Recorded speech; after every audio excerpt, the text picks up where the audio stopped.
What is going on, Pokemon fans? My name is Ashmore, coach of the Appalachian Thunders, and this time I'm bringing you my Week 8 battle against Jetman and the Outback Komalas. Jetman is actually a very recent addition to the league. He took over for Thumbbrother and the Swamperts, and at the very beginning of the season, Swamperts was ranked number 2 in the power rankings because of their lineup, and if you look at what they've got, Mega Diancie, Garchomp, Celesteela as their Fairy Dragon Steel Core, you can see why that would be the case. Currently, they are sitting at 3-3, trying to make up some games. They are still in playoff contentions, as are 4 other teams, including myself. I am at 3-4 with 2 games left to go. I have to win both of these games for a shot at the playoffs, and depending on how things shake out, differential may end up playing a factor here. But I have never played for differential in the past. I'm not going to start playing for differential now. I'm just going to play to win the game in the best way that I can think of. So let's go ahead and get into the strategy here. As I said, absolutely brutal core. However, 2 Pokemon on my team can handle all 3 of those threats, that being Tapu Fini and Zeraora, and so those will be my win conditions this week. The Tapu Fini will be the same defensive build I run most of the time, with just Moonblast and Surf coverage to cover the Garchomp and the Diancie. There are a few different Pokemon I feel like I can get a Calm Mind off against, and if I can do that, I can just start killing things left and right on his team. The last move slot, I thought about running Defog, however, his only really good hazard setter that I'm worried about in this particular instance is Garbodor, and I do not think he's going to be bringing that with him because it is absolutely garbage. Zero respect for that Mon, so I'm not going to worry about it too much. I don't think I need Defog. I'd rather run Knockoff, that being mostly to get rid of opposing Scarves or knock off a couple of pivotal items like Alola Marowak's Thick Club or Girder's Eviolite. The remaining one of the big 3 can be taken care of by Zeraora with Plasma Fist. Now, I thought of a whole bunch of different sets Zeraora could have run, so I could have run it special with Hidden Power Ice, and then it would be able to take on all 3, but I didn't think that was necessary. I had plenty of ways to deal with Garchomp without having to shoehorn Zeraora into that role. Plus, after a bulk up, Plasma Fist will kill any variant of Mega Diancie, so I'm not too worried about that. Once again, we need Knockoff. That's the only thing I have that's going to be able to hit that Alola Marowak, which is going to be one of his primary switch-ins to Zeraora if he brings it. Drain Punch is mostly there as a way to fight the Snorlax later on, or to gain HP if he happens to throw in something that I can gain HP against. Of course, speaking of Snorlax, I feel that a Curse Rest or a Curse Recycle variant of Snorlax is one of the biggest threats facing my team, and I have very few ways to deal with that outside of Scrafty, but given the amount of fairy coverage that he has on his team, I do not think Scrafty is a good bring. Therefore, I'm going to be bringing something that is tooled precisely to get rid of the Snorlax or the Girder, which is another huge deal, which I will talk about in a minute, and that is going to be Mismagius. We're going to be running a 0 attacks Trap Mismagius. Protect Perish Song Mean Look Substitute. The entire goal of this build is to put the Mismagius in front of the Celesteela or in front of something else that can't necessarily kill it.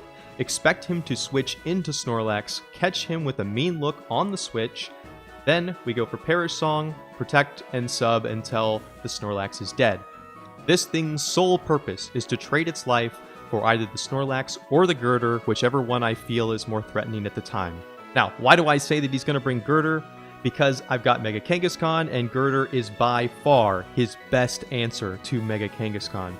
The thing is just so bulky with Eviolite. Drain Punch just makes it so Kangaskhan can do absolutely nothing against it. However, I'm still bringing Kangaskhan in this battle because it can fulfill very important role, and that is to eliminate Garchomp as quickly as possible. If the Garchomp is Scarf, that will make it very difficult for my Zeraora to be able to do its job.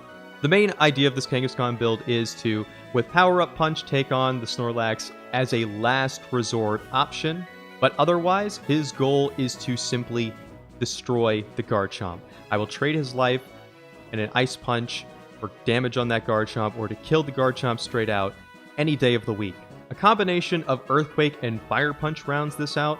That will deal a ton of damage to the Steela, the Alola Marowak, pretty much anything on his team that's not named Girder. In the last 2 slots, I once again just running things that will remove the Mega Diancie or the Garchomp from play. One of my best switch-ins to Mega Diancie is going to be Jirachi. But because of the Steela, I do not think I could possibly run a Scarf variant of Jirachi. So I'm going to be running Shukaberry, and its only purpose is going to be to switch into the Diancie and either kill it or force it out after it has killed something. So really the goal of the Jirachi is to trade its life for Mega Diancie. So if I can trade the Mega Kangaskhan for the Garchomp, and then the Jirachi for the Mega Diancie, I think that Finny and Zeriora can clean this battle up easy. With Zen Headbutt, this is also my backup option to getting rid of the Girder if Miss Magius can't do its job, or if I decide to trade the Miss Magius for Snorlax instead. In the very last slot, I'm going to be running Mudsdale. Choice Banded again. I just love doing calculations on Choice Banded Mudsdale. He kills so many things. Max Defense Snorlax, he can kill with a close combat. He can kill with a close combat in a pinch. Anything on his team, pretty much besides Uxie and Steela, are taking massive damage from Earthquake. Rock Slide is there mostly for Vikavolt. And then Heavy Slam is a great way to kill Diancie after it's gotten a Diamond Storm boost. The keys to making this team work are going to be to remove that Snorlax or Girder. Miss Magius has to do its job in this battle, or the odds of winning are going to go down drastically. We've got to get rid of the Garchomp early. Whether we're trading Mega Kangaskhan for that, or Jirachi for that, it has to get done. And the last thing, and I haven't mentioned this much, but it is on the page, I have to pressure him enough to prevent him from setting up any hazards to begin with. If he does happen to bring that Garbodor, or if he wants to go for Stealth Rocks, I'm not too worried about Stealth Rocks, but Toxic Spikes could absolutely ruin this game for me. Along with hazards, heavy offensive pressure is going to prevent any Trick Room shenanigans should he opt to go that route. Now, I don't look at our matchup and think, hey, Trick Room is a great thing for him to do, so I sincerely doubt that he's going to try to do it, but it could happen, and if it does, we're just going to have to stall those turns out with Miss Magius, or just prevent the situation altogether by putting enough pressure on him to where he cannot click that button. Overall, it looks pretty good. I'm absolutely sure he's bringing the top 3, and then I have no idea what he's going to bring after that. Probably Snorlax, maybe Girder, and then insert Pokemon here, maybe Vikavolt. Vikavolt's probably the last thing that I really want to see on his team, but we'll get into the battle and we'll see how it goes. In Team Select, the first thing I notice is there is no Girder. This is fantastic. That means I can very, very easily just go ahead and lead with Mega Kangaskhan, force out or kill whatever he happens to put in against it, and then we'll probably start off at a little bit of an advantage. So he opts to lead with Vikavolt. I'm fine with this.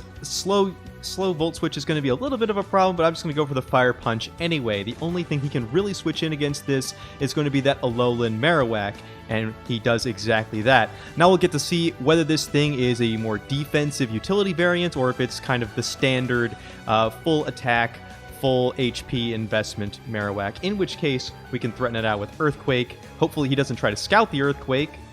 So we do about 12 to 14%, which means Earthquake should be a clean KO here if he opts to stay in, which he actually does. So we're going to start up by 1. Just going to kill that Marowak right off the bat. Not going to get to do anything there, which is great. I did not want to have to switch in Finny on that, especially because Finny was a win condition. So we see that's out of the way, and then he switches Garchomp in, which is great. I'm hoping that maybe he's Rocky Helmet bulk Garchomp, but no, he reveals to be the Outrage, and we are going to connect Ice Punch to this Garchomp, and it is going to die immediately. That is one step of our win condition cleared. Eliminate Garchomp right off the bat. Here on turn 3, no more Garchomp. So we're already up by 2, and we've gotten rid of Garchomp. This is fantastic. Nothing can switch on Zeriora now. I expect that he's probably going to go for Earth Power on Mega Diancie, thinking that my Jirachi might come in. Yes, could the Kangaskhan be useful later? It could, but I don't need to let it stay up. It's done its main job. I can go ahead and let it die here, put out the Jirachi, click Iron Head. I don't feel bad about that at all. If he goes for another Earth Power, I'm Shuka. There's no way he can possibly kill me. His best switch in here is the Celesteela, and I'm going to get valuable intelligence on the Celesteela set right now. So, Iron Head, he does put in the Steela, do a fair bit of damage. He is a more defensive-oriented variant, and we do see that he does have the Rocky Helmet. At this point, though, I don't really have many purposes for Jirachi, and I don't really want to switch anything in against this without getting some intel. So I go ahead and I go for an Ice Punch, taking out a significant portion of its HP. Now I can see that Jirachi is too low to really be of much use later on, so I just go ahead and go for another Ice Punch, kill myself on the Rocky Helmet, and now he is in guaranteed Plasma Fist range of the Zeriora. Now, I do not think he can afford to lose the Celesteela at this point in the battle, so he is going to withdraw it. I'm going to go for a bulk up, hoping that he's going to switch in Snorlax or something that is not the Vikavolt, but he does go for the Vikavolt right now. If I wasn't Drain Punch, I could win the game right now if I had Fire Punch, but I don't have Fire Punch, so I'm going to go ahead and switch out, go right on into Mismagius. I don't think this guy is Choice Specs. If he was, he would have stayed in on Kangaskhan at the beginning and just went for the kill. So he shows me Energy Ball. Now, this isn't Choice Specs, and it's not Life Orb, so I'm expecting it's probably a Z Vikavolt. But I'm going to go ahead and expect that Snorlax is going to come in here, and I'm going to go for the mean look exactly as planned. So we've got him right here. And because this Mismagius is max defense, max HP invested, even a Choice Band Crunch is not going to kill me from here. So I'm just going to go ahead and go for Perish Song, expecting he's going to go ahead and set up Curse, thinking that he is home free against my set. And he does go for the Curse, but little does he know, this is exactly what we have planned for. So, we're going to show him the Protect next turn, expecting he's probably going to go for an offensive move, but it doesn't really matter. Mismagius has one job here, that's to kill the Snorlax. I'm letting it stay in, I'm going to let it die. We're just waiting out the timer at this point, right? So he goes for Fire Punch. I'm going to go for Sub on the next turn and Protect on the turn after that. And we are going to find ourselves a very, very dead Snorlax. And that is part number 2 of the roadblocks cleared on the way to our win condition. And because he doesn't have any way to put hazards up anymore, that's part number 3. So a combination of Zeriora and Finny should be able to clean the game from this point. And it feels pretty good. It feels really, really good to have your tech work out in this way. So, Mismagius coming in absolutely huge. I haven't really used the Mon too much this season so far, and I know I used it in the last game in Week 7, but I kind of messed up on my calculations and didn't let it do anything. So, sad days there. But here, it's going to come in super, super important. Get the kill on the Snorlax. Goodbye. It's just so beautiful to watch. All right. Zeriora is the play. We're going to go straight into that, expecting he's going to go into Celesteela.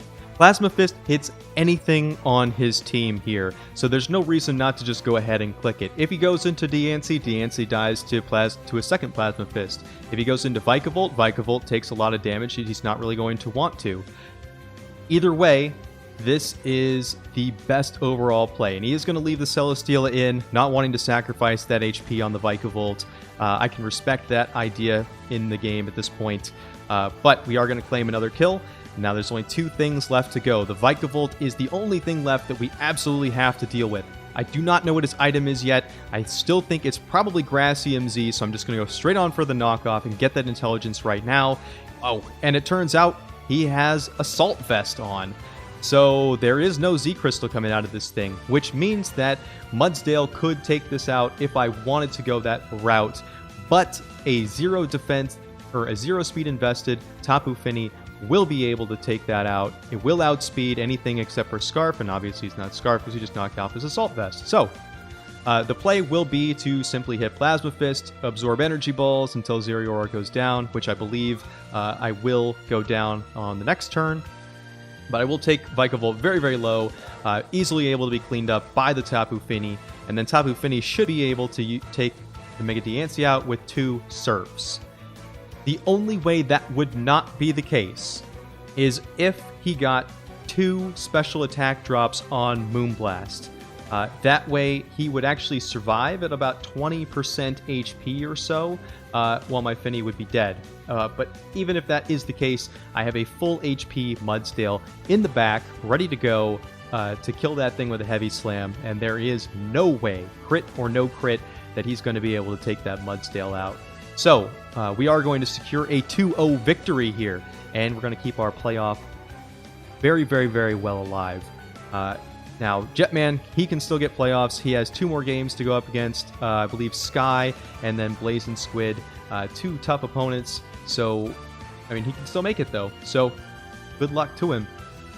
Good game to him. I don't know about leaving the Marowak in against the Mega Kangaskhan. Maybe not the greatest idea in the world, but we would have been able to take out that Marowak at this point in the battle, or sometime in the middle. We had plenty of options available for it if we absolutely had to use them. So I'm not sure how much of a difference it would have made. I felt pretty in control in this battle. I think this really showed more of what I'm capable of than last week, week 7, with that whole power-up punch on the Hitmontop fiasco. Honestly, I'm going to think about that one for quite some time.